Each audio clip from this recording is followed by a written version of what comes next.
Jeremiah 3, your sex and religion obsessions. God's message came to me as follows. If a man's wife walks out on him and marries another man, can he take her back as if nothing had happened? Wouldn't that raise a huge stink in the land? And isn't that what you've done? Hoard your way with God after God. And now you want to come back as if nothing had happened. This is God's decree. Look around at the hills. Where have you not had sex?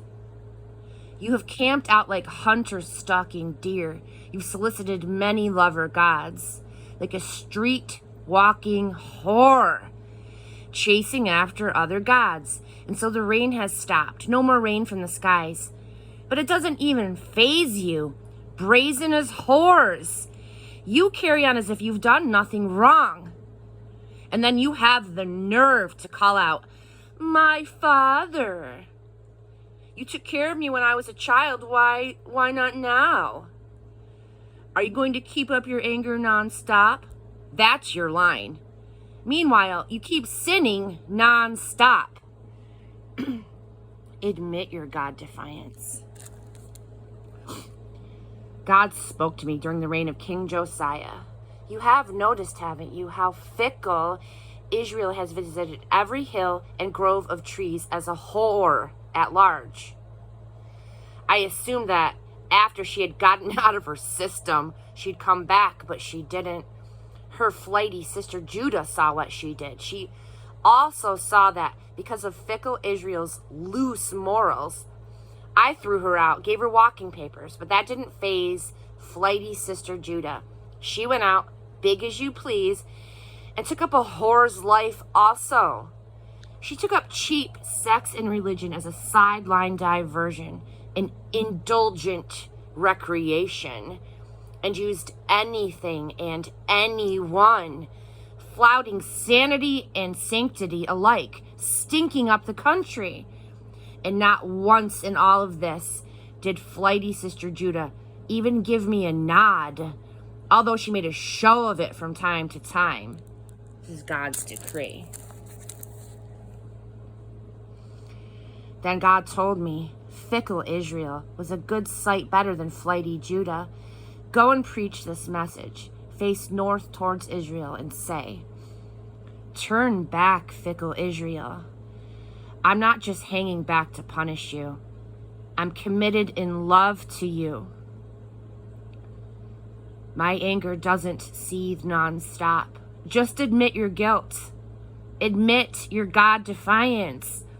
Admit to your promiscuous life with casual partners, pulling strangers into the sex and religion groves while turning a deaf ear to me. This is God's decree. Come back, wandering children. This is God's decree. Yes, I am your true husband. I'll pick you out one by one. This one from the city, these two from the country, and bring you to Zion. I'll give you good shepherd rulers who rule my way, who rule you with intelligence and wisdom. And this is what will happen. You will increase and prosper in the land. The time will come, this is God's decree, when no one will say any longer, "Oh, for the good old days. Oh, remember the Ark of the Covenant?" It won't even occur to anyone to say it. The good old days. The so-called good old days of the Ark are gone for good. Jerusalem will be the new Ark. This God's throne. All of the godless nations no longer stuck in the ruts of their evil ways will gather there to honor God. And at that time, the house of Judah will join up with the house of Israel, holding hands. They'll leave the north country and come to the land I willed to your ancestors. I planned what I would say if you returned to me. Good. I'll bring you back into the family. I'll give you choice land the godless nations would die for. And I imagine that you would say, "Dear Father," and would never again go off and leave me. But no luck. just like a false-hearted woman walking out on her husband. You, the whole family of Israel, have proven false to me, says God's decree. The sound of voices comes drifting out of the hills, the unhappy sound of Israel's crying, Israel lamenting the wasted years, never once giving her God a thought. Come back, wandering children. I can heal your wanderlust. We're here. We've come back to you. You're our own true God.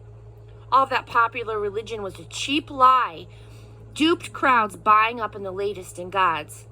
We're back. We're back to our true God, the salvation of Israel. The fraud picked us clean, swindled us of what our ancestors bequeathed us, gypped us out of our inheritance. God-blessed flocks and God-given children. We've made our bed and now we lie in it, all tangled up in the dirty sheets of dishonor. All because we sinned against our God, we and our fathers and our mothers. From the time that we took our first steps and said our first words, we have been rebels, disobeying the voice of our God.